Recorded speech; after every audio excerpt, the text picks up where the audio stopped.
جب تاریخ نکالی گئی تو 9 ربیع الاول نکلی۔ مطلب یہ کہ اس بارے میں بالکل صحیح بات کسی کو معلوم نہیں۔ اس پر سب کا اتفاق ہے کہ مہینہ ربیع الاول کا تھا اور دن پیر کا۔ یہ بھی کہا جاتا ہے کہ آپ کو پیر کے دن ہی نبوت ملی، پیر کے دن ہی آپ نے مدینہ منورہ کی طرف ہجرت فرمائی اور پیر کے دن ہی آپ وصال فرما گئے۔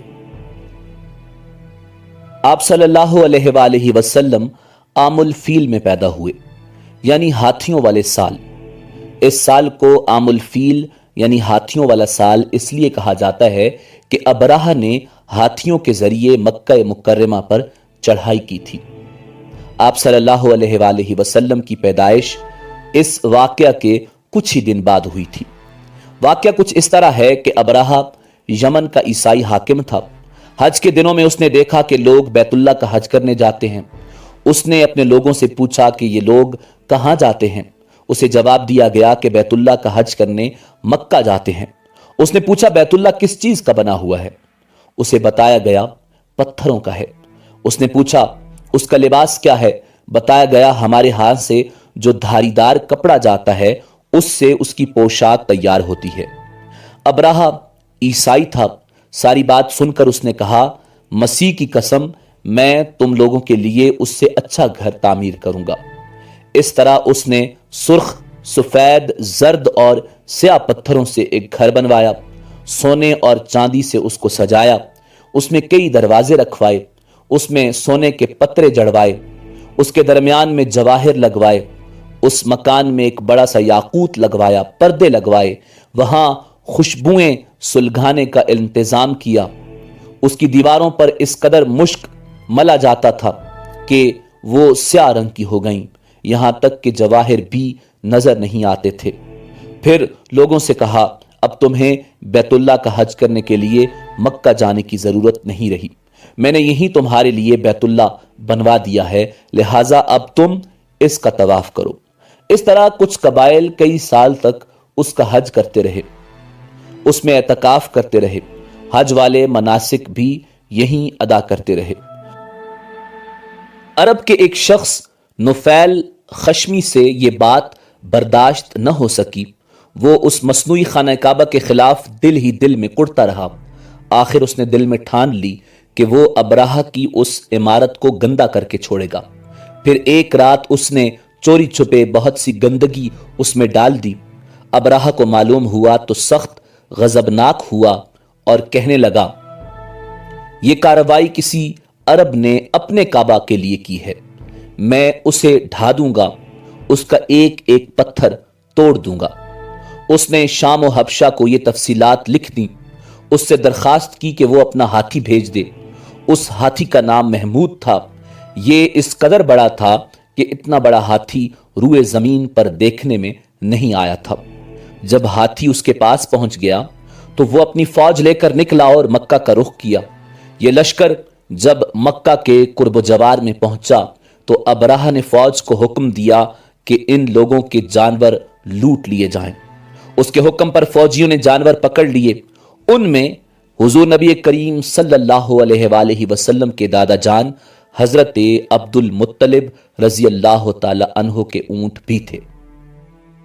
نفیل بھی اس لشکر میں ابرہہ کے ساتھ موجود تھا اور یہ حضرت عبد المطلب رضی اللہ تعالی عنہ کا دوست تھا۔ حضرت عبد المطلب اس سے ملے، اونٹوں کے سلسلے میں بات کی۔ نفیل نے ابرہہ سے کہا قریش کا سردار عبد المطلب ملنا چاہتا ہے، یہ شخص تمام عرب کا سردار ہے، شرف اور بزرگی اسے حاصل ہے، لوگوں میں اس کا بہت بڑا اثر ہے، لوگوں کو اچھے اچھے گھوڑے دیتا ہے، انہیں عطیات دیتا ہے، کھانا کھلاتا ہے۔ یہ گویا عبد المطلب رضی اللہ تعالی عنہ کا تعارف تھا۔ ابرہہ نے انہیں ملاقات کے لیے بلا لیا۔ ابرہہ نے ان سے پوچھا بتائیے آپ کیا چاہتے ہیں؟ انہوں نے جواب دیا میں چاہتا ہوں میرے اونٹ مجھے واپس مل جائیں۔ ان کی بات سن کر ابرہہ بہت حیران ہوا۔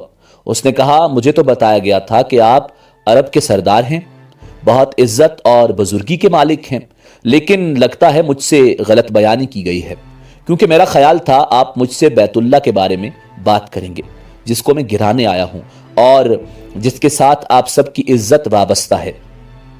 لیکن آپ نے تو سرے سے اس کی بات ہی نہیں کی اور اپنے اونٹوں کا رونا لے کر بیٹھ گئے، یہ کیا بات ہوئی؟ اس کی بات سن کر حضرت عبد المطلب بولے، آپ میرے اونٹ مجھے واپس دیں، بیت اللہ کے ساتھ جو چاہیں کریں، اس لیے کہ اس گھر کا ایک پروردگار ہے، وہ خود ہی اس کی حفاظت کرے گا، مجھے اس کے لیے فکر مند ہونے کی ضرورت نہیں۔ ان کی بات سن کر ابراہہ نے حکم دیا عبد المطلب کے اونٹ واپس دے دیے جائیں۔ جب انہیں ان کے اونٹ واپس مل گئے تو انہوں نے ان کے سموں پر چمڑے چڑھا دیے، ان پر نشان لگا دیے، انہیں قربانی کے لیے وقف کر کے حرم میں چھوڑ دیا تاکہ پھر کوئی انہیں پکڑ لے تو حرم کا پروردگار غضبناک ہو۔ پھر حضرت عبد المطلب ہیرا پہاڑ پر چڑھ گئے، ان کے ساتھ ان کے کچھ دوست تھے۔ انہوں نے اللہ سے درخواست کی، اے ہمارے پروردگار، انسان اپنے سامان کی حفاظت کرتا ہے، تو اپنے سامان کی حفاظت کر۔ ادھر سے ابراہہ اپنا لشکر لے کر آگے بڑھا، وہ خود ہاتھی پر سوار لشکر کے درمیان موجود تھا۔ ایسے میں اس کے ہاتھی نے آگے بڑھنے سے انکار کر دیا، وہ زمین پر بیٹھ گیا۔ ہاتھی بانوں نے اسے اٹھانے کی کوشش کی لیکن وہ نہ اٹھا، انہوں نے اس کے سر پر ضربیں لگائیں، اسے آنکس چبھوئے مگر وہ کھڑا نہ ہوا۔ کچھ سوچ کر انہوں نے اس کا رخ یمن کی طرف کیا تو وہ فوراً اس طرف چلنے لگا۔ اس کا رخ پھر مکہ کی طرف کیا گیا تو پھر رک گیا۔ ہاتھی بانوں نے یہ تجربہ بار بار کیا۔ آخر ابراہ نے حکم دیا ہاتھی کو شراب پلائی جائے تاکہ نشے میں اسے کچھ ہوش نہ رہ جائے اور ہم اسے مکہ کی طرف آگے بڑھا سکیں۔ چنانچہ اسے شراب پلائی گئی لیکن اس پر کوئی اثر نہ ہوا۔ ابراہ کے ہاتھی کو اٹھانے کی مسلسل کوشش جاری تھی کہ اچانک سمندر کی طرف سے ان کی طرف اللہ تعالیٰ نے ابابیلوں کو بھیج دیا، وہ ٹڈیوں کے جھنڈ کی طرح آئیں۔ دوسری طرف حضرت عبد المطلب مکہ میں داخل ہوئے، حرم میں پہنچے اور کعبہ کے دروازے کی زنجیر پکڑ کر ابراہ اور اس کے لشکر کے خلاف فتح کی دعا مانگی۔ ان کی دعا کے الفاظ یہ تھے، اے ہمارے پروردگار، یہ بندہ اپنے قافلے اور اپنی جماعت کی حفاظت کر رہا ہے، تو اپنے گھر یعنی بیت اللہ کی حفاظت فرما۔ ابراہ کا لشکر فتح نہ حاصل کر سکے، ان کی طاقت تیری طاقت کے آگے کچھ بھی نہیں۔ آج صلیب کامیاب نہ ہو۔ صلیب کا لفظ اس لیے بولا کہ ابراہ عیسائی تھا اور صلیب کو عیسائی اپنے نشان کے طور پر ساتھ لے کر چلتے ہیں۔ اب انہوں نے اپنی قوم کو ساتھ لیا اور ہیرا پہاڑ پر چڑھ گئے، کیونکہ ان کا خیال تھا وہ ابراہ کا مقابلہ نہیں کر سکیں گے۔ اور پھر اللہ تعالیٰ نے پرندوں کے جھنڈ بھیج دیے۔ یہ پرندے چڑیا سے قدرے بڑے تھے، ان میں سے ہر ایک پرندے کی چونچ میں پتھر کے 3 ٹکڑے تھے۔ یہ پتھر پرندوں نے ابراہ کے لشکر پر گرانے شروع کیے۔ جو ہی یہ پتھر ان پر گرے ان کے ٹکڑے ٹکڑے ہو گئے، بالکل اسی طرح جیسے آج کسی جگہ اوپر سے بم گرایا جائے تو جسموں کے ٹکڑے اڑ جاتے ہیں۔ ابراہ کا ہاتھی محمود البتہ ان کنکریوں سے محفوظ رہا، باقی سب ہاتھی تہس نہس ہو گئے۔ یہ ہاتھی 13 عدد تھے، سب کے سب کھائے ہوئے نحوست کی مانند ہو گئے، جیسا کہ سورہ الفیل میں آتا ہے۔ ابراہ اور اس کے کچھ ساتھی تباہی کا یہ منظر دیکھ کر بری طرح بھاگے، لیکن پرندوں نے ان کو بھی نہ چھوڑا۔ ابراہ کے بارے میں طبقات میں لکھا ہے کہ اس کے جسم کا ایک عضو الگ ہو کر گرتا چلا گیا، یعنی وہ بھاگ رہا تھا اور اس کے جسم کا ایک ایک حصہ الگ ہو کر گر رہا تھا۔ دوسری طرف حضرت عبد المطلب اس انتظار میں تھے کہ کب حملہ ہوتا ہے، لیکن حملہ آور جب مکہ میں داخل نہ ہوئے تو وہ حالات معلوم کرنے کے لیے نیچے اترے۔ مکہ سے باہر نکلے تب انہوں نے دیکھا سارا لشکر تباہ ہو چکا ہے۔ خوب مال غنیمت ان کے ہاتھ لگا، بے شمار سامان ہاتھ آیا، مال میں سونا چاندی بھی بے تحاشا تھا۔ لشکر میں سے کچھ لوگ ایسے بھی تھے جو واپس نہیں بھاگے تھے، یہ مکہ میں رہ گئے تھے۔ ان میں ابراہ کے ہاتھی کا معاوت بھی تھا جو محمود کو آگے لانے میں ناکام رہا تھا۔ ہمارے نبی حضرت محمد صلی اللہ علیہ وآلہ وسلم اس واقعہ کے چند دن بعد پیدا ہوئے۔ آپ جس مکان میں پیدا ہوئے وہ صفا پہاڑی کے قریب تھا۔ حضرت کعب احبار رضی اللہ تعالی عنہ روایت کرتے ہیں کہ میں نے تورات میں پڑھا تھا کہ رسول اللہ صلی اللہ علیہ وآلہ وسلم کی پیدائش مکہ میں ہوگی۔ یہ کعب پہلے یہودی تھے، اس لیے تورات پڑھا کرتے تھے۔ دنیا میں آتے ہی حضور نبی اکرم صلی اللہ علیہ وآلہ وسلم روئے۔ حضرت عبد الرحمن بن عوف رضی اللہ تعالی عنہ کی والدہ کہتی ہیں کہ جب حضرت آمنہ رضی اللہ تعالی عنہا کے ہاں ولادت ہوئی تو میں وہاں موجود تھی۔ آپ صلی اللہ علیہ وآلہ وسلم میرے ہاتھوں میں آئے۔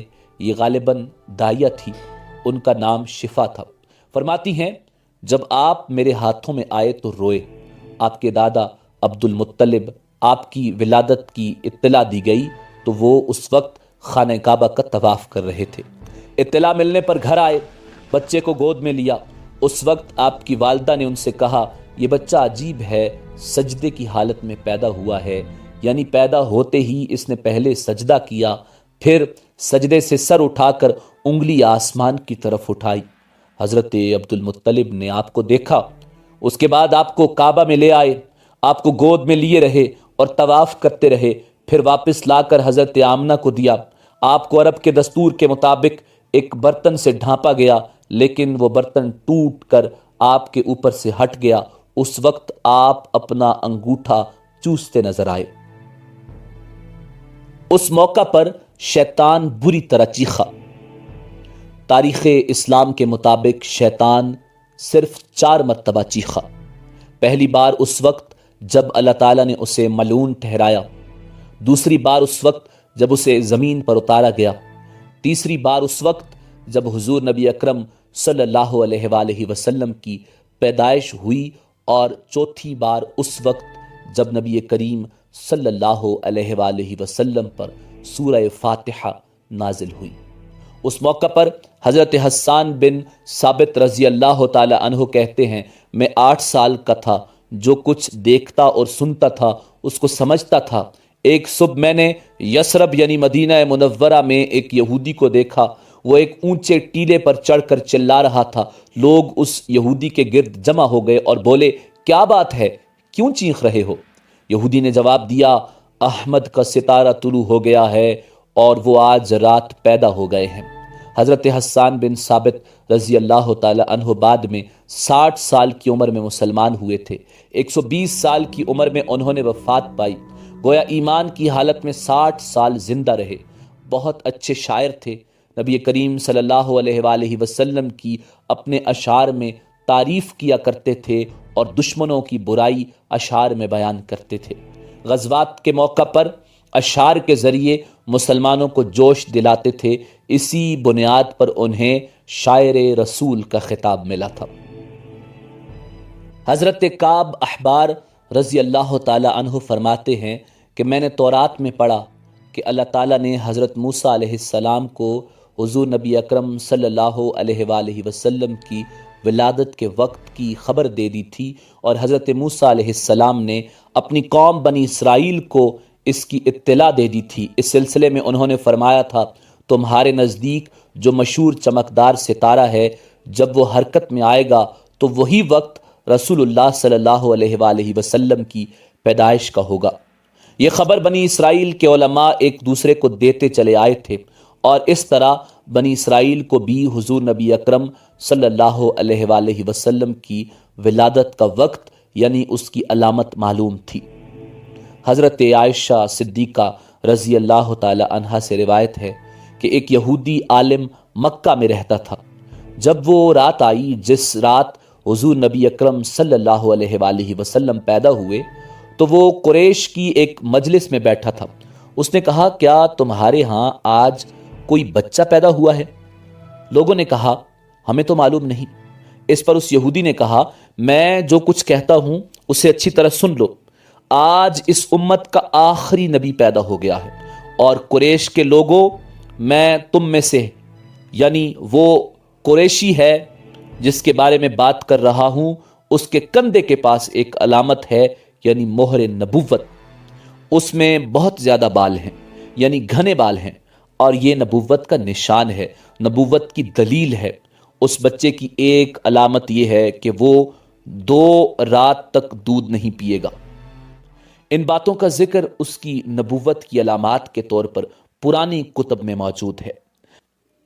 علامہ ابن حجر نے لکھا ہے کہ یہ بات درست ہے، آپ نے 2 دن تک دودھ نہیں پیا تھا۔ یہودی عالم نے جب یہ باتیں بتائیں تو لوگ وہاں سے اٹھ گئے۔ انہیں یہودی کی باتیں سن کر بہت حیرت ہوئی تھی۔ جب وہ لوگ اپنے گھروں میں پہنچے تو ان میں سے ہر ایک نے اس کی باتیں اپنے گھر کے افراد کو بتائیں۔ عورتوں کو چونکہ حضرت آمنہ رضی اللہ تعالی عنہا کے ہاں بیٹا پیدا ہونے کی خبر ہو چکی تھی، اس لیے انہوں نے اپنے مردوں کو بتایا۔ جب اس یہودی عالم کو پتہ چلا تو کہنے لگا، ذرا چل کر مجھے وہ بچہ دکھاؤ۔ لوگ اسے اپنے ساتھ لیے حضرت آمنہ کے گھر کے باہر آئے، ان سے بچہ دکھانے کی درخواست کی۔ آپ نے بچے کو کپڑے سے نکال کر انہیں دے دیا۔ لوگوں نے آپ کے کندھے پر سے کپڑا ہٹایا۔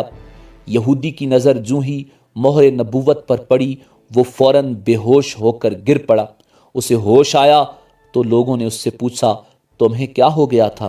جواب میں اس نے کہا، میں اس غم سے بے ہوش ہوا تھا کہ میری قوم میں سے نبوت ختم ہو گئی، اور اے قریشیو، اللہ کی قسم یہ بچہ تم پر زبردست غلبہ حاصل کرے گا اور اس کی شہرت مشرق سے مغرب تک پھیل جائے گی۔ ملک شام کا ایک یہودی ایس مکہ سے کچھ فاصلے پر رہتا تھا۔ وہ جب بھی کسی کام سے مکہ آتا، وہاں کے لوگوں سے ملتا تو ان سے کہتا، بہت قریب کے زمانے میں تمہارے درمیان ایک بچہ پیدا ہوگا، سارا عرب اس کے راستے پر چلے گا، اس کے سامنے پست ہو جائے گا، وہ عجم اور اس کے شہروں کا بھی مالک ہو جائے گا۔ یہی اس کا زمانہ ہے، اور اس کی نبوت کے زمانے کو جو بھی پائے گا اور اس کی پیروی کرے گا وہ اپنے مقصد میں کامیاب ہو جائے گا۔ جس خیر اور بھلائی کی وہ امید کرتا ہے وہ اس کو حاصل ہوگی، اور جو شخص اس کی نبوت کا زمانہ پائے گا مگر اس کی مخالفت کرے گا وہ اپنے مقصد میں ناکام ہوگا۔ مکہ معظمہ میں جو بھی بچہ پیدا ہوتا وہ یہودی اس بچے کے بارے میں تحقیق کرتا اور کہتا، ابھی وہ بچہ پیدا نہیں ہوا۔ آخر جب نبی کریم صلی اللہ علیہ وآلہ وسلم اس دنیا میں تشریف لائے تو حضرت عبد المطلب اپنے گھر سے نکل کر اس یہودی کے پاس پہنچے۔ اس کی عبادت گاہ کے دروازے پر پہنچ کر انہوں نے آواز دی، ایس؟ اس نے پوچھا، کون؟ کہنے لگے، میں عبد المطلب ہوں۔ تم اس بچے کے بارے میں کیا کہتے ہو؟ اس نے انہیں دیکھا پھر بولا، ہاں، تم ہی اس کے باپ ہو سکتے ہو۔ بے شک وہ بچہ پیدا ہو گیا جس کے بارے میں نے تم لوگوں سے کہا تھا۔ وہ ستارہ آج طلوع ہو گیا ہے، اور اس بچے کی پیدائش کی علامت ہے، اور یہ علامت ہے کہ اس وقت اس بچے کو درد ہو رہا ہے۔ یہ تکلیف اسے 3 دن تک رہے گی اور اس کے بعد یہ ٹھیک ہو جائے گا۔ راہب نے جو یہ کہا تھا کہ بچہ 3 دن تک تکلیف میں رہے گا، تو اس کی تفصیل یہ ہے کہ آپ صلی اللہ علیہ وآلہ وسلم نے 3 دن تک دودھ نہیں پیا تھا۔ اور یہودی نے جو یہ کہا تھا کہ ہاں آپ ہی اس کے باپ ہو سکتے ہیں، تو اس سے مراد یہ ہے کہ عربوں میں دادا کو بھی باپ کہہ دیا جاتا ہے، اور نبی کریم صلی اللہ علیہ وآلہ وسلم نے ایک بار خود فرمایا تھا، میں عبد المطلب کا بیٹا ہوں۔ یہودی نے حضرت عبد المطلب سے یہ بھی کہا تھا، اس بارے میں اپنی زبان بند رکھیں، یعنی کسی کو کچھ نہ بتائیں، ورنہ لوگ اس بچے سے زبردست حسد کریں گے، اتنا حسد کریں گے کہ آج تک کسی نے نہیں کیا، اور اس کی اس قدر سخت مخالفت ہوگی کہ دنیا میں کسی اور کی اتنی مخالفت نہیں ہوئی۔ پوتے کے متعلق یہ باتیں سن کر حضرت عبد المطلب نے ایس سے پوچھا، یہ بتاؤ کہ میرے پوتے کی عمر کتنی ہوگی؟ یہودی نے اس سوال کے جواب میں کہا، اس بچے کی عمر 70 سال تک نہیں ہوگی، بلکہ اس سے پہلے ہی 61 یا 63 سال کی عمر میں وصال ہو جائے گا، اور اس کی امت کی عمر بھی اتنی ہی ہوگی۔ اس کی پیدائش کے وقت دنیا کے بت ٹوٹ کر گر جائیں گے۔ یہ ساری علامات اس یہودی نے گزشتہ انبیاء کی پیشن گوئیوں سے معلوم کی تھیں، اور سب بالکل سچ ثابت ہوئیں۔ قریش کے کچھ لوگ عمر بن نفیل وغیرہ ایک بت کے پاس جایا کرتے تھے۔ یہ اس رات بھی اس بت کے پاس گئے جس رات آپ صلی اللہ علیہ وآلہ وسلم کی پیدائش ہوئی۔ انہوں نے دیکھا وہ بت اوندے منہ گرا پڑا ہے۔ ان لوگوں کو یہ بات بری لگی انہوں نے اس کو اٹھایا، سیدھا کر دیا، مگر وہ پھر گر گیا۔ انہوں نے پھر اس کو سیدھا کیا، وہ پھر الٹا ہو گیا۔ ان لوگوں کو بہت حیرت ہوئی، یہ بات بہت عجیب لگی۔ تب اس بت سے آواز نکلی، یہ ایک ایسے بچے کی پیدائش کی خبر ہے جس کے نور سے مشرق اور مغرب میں تمام زمین کے گوشے منور ہو گئے ہیں۔ بت سے نکلنے والی آواز نے انہیں اور زیادہ حیرت زدہ کر دیا۔ اس کے علاوہ ایک واقعہ یہ پیش آیا کہ ایران کے شہنشاہ کسریٰ نوشیروان کا محل ہلنے لگا اور اس میں شگاف پڑ گئے۔ نوشیروان کا یہ محل نہایت مضبوط تھا، بڑے بڑے پتھروں اور چونے سے تعمیر کیا گیا تھا۔ اس واقعے سے پوری سلطنت میں دہشت پھیل گئی۔ شگاف پڑنے سے خوفناک آواز بھی نکلی تھی۔ محل کے 14 کنگرے ٹوٹ کر نیچے آ گرے تھے۔ آپ صلی اللہ علیہ وآلہ وسلم کی پیدائش پر ایک واقعہ یہ پیش آیا کہ فارس کے تمام آتش کدوں کی آگ بجھ گئی جس کی وہ پوجا کیا کرتے تھے اور اس کو بجھنے نہیں دیتے تھے، لیکن اس رات ایک ہی وقت میں تمام کے تمام آتش کدوں کی آگ آنن فانن بجھ گئی۔ آگ کے پوجنے والوں میں رونا پیٹنا مچ گیا۔ کسریٰ کو یہ تمام اطلاعات ملی تو اس نے ایک کاہن کو بلایا۔ اس نے اپنے محل میں شگاف پڑنے اور آتش کدوں کی آگ بجھنے کے واقعات اسے سنا کر پوچھا، آخر ایسا کیوں ہو رہا ہے؟ وہ کاہن خود تو جواب نہ دے سکا، تاہم اس نے کہا، ان سوالات کے جوابات میرا ماموں دے سکتا ہے، اس کا نام ستیح ہے۔ نوشیروان نے کہا، ٹھیک ہے، تم جا کر ان سوالات کے جوابات لاؤ۔ وہ گیا، ستیح سے ملا، اسے یہ واقعات سنائے۔ اس نے سن کر کہا، ایک عصا والے نبی ظاہر ہوں گے جو عرب اور شام پر چھا جائیں گے، اور جو کچھ ہونے والا ہے ہو کر رہے گا۔ اس نے یہ جواب کسریٰ کو بتایا۔ اس وقت کسریٰ نے دوسرے کاہنوں سے بھی معلومات حاصل کر لی تھیں، چنانچہ یہ سن کر اس نے کہا، تب پھر ابھی وہ وقت آنے میں دیر ہے، یعنی ان کا غلبہ میرے بعد ہوگا۔ پیدائش کے 7ویں دن حضرت عبد المطلب رضی اللہ تعالی عنہ نے اپنے پوتے جناب رسول اللہ صلی اللہ علیہ وآلہ وسلم کا عقیقہ کیا اور نام محمد صلی اللہ علیہ وآلہ وسلم رکھا۔ عربوں میں اس سے پہلے یہ نام کسی کا نہیں تھا۔ قریش کو یہ نام عجیب سا لگا۔ کچھ لوگوں نے حضرت عبد المطلب سے کہا، اے عبد المطلب، کیا وجہ ہے کہ تم نے اس بچے کا نام اس کے باپ دادا کے نام پر نہیں رکھا بلکہ محمد رکھا ہے، اور یہ نام نہ تمہارے باپ دادا میں کسی کا ہے نہ تمہاری قوم میں کسی کا ہے؟ حضرت عبد المطلب رضی اللہ تعالی عنہ نے انہیں جواب دیا، میری تمنا ہے کہ آسمانوں میں اللہ تعالیٰ اس بچے کی تعریف فرمائیں اور زمین پر لوگ اس کی تعریف کریں۔ محمد کے معنی ہیں جس کی بہت زیادہ تعریف کی جائے۔ اسی طرح والدہ کی طرف سے آپ کا نام احمد رکھا گیا۔ احمد نام بھی اس سے پہلے کسی کا نہیں رکھا گیا تھا۔ مطلب یہ کہ ان دونوں ناموں کی اللہ تعالیٰ نے حفاظت کی اور کوئی بھی یہ نام نہ رکھ سکا۔ احمد کا مطلب ہے سب سے زیادہ تعریف کرنے والا۔ آپ احمد پہلے ہیں اور محمد بعد میں، یعنی آپ کی تعریف دوسروں نے بعد میں کی، اس سے پہلے آپ کی یہ شان ہے کہ آپ اللہ تعالیٰ کی سب سے زیادہ حمد و ثنا کرنے والے ہیں۔ اپنی والدہ کے بعد آپ نے سب سے پہلے صوبیہ کا دودھ پیا۔ صوبیہ نبی کریم صلی اللہ علیہ وآلہ وسلم کے چچا ابو لہب کی باندی تھی۔ ان کو ابو لہب نے آپ صلی اللہ علیہ وآلہ وسلم کی پیدائش کی خوشی میں آزاد کر دیا تھا۔ صوبیہ نے آپ کو چند دن تک دودھ پلایا۔ انہی دنوں صوبیہ کے ہاں اپنا بیٹا پیدا ہوا تھا۔ آپ کی والدہ نے آپ کو صرف 9 دن تک دودھ پلایا۔ ان کے بعد صوبیہ نے پلایا، پھر دودھ پلانے کی باری حضرت حلیمہ سعدیہ رضی اللہ تعالی عنہا کی آئی۔ ناظرین، اسی امید کے ساتھ اجازت دیجیے کہ آپ کو ہماری ویڈیو پسند آئی ہوگی۔ ملتے ہیں بہت جلد ایک نئی تاریخی، تحقیقی اور معلوماتی ویڈیو کے ساتھ۔ دیکھتے رہیے info@adil۔ اللہ رب العزت آپ کا حامی و ناصر ہو۔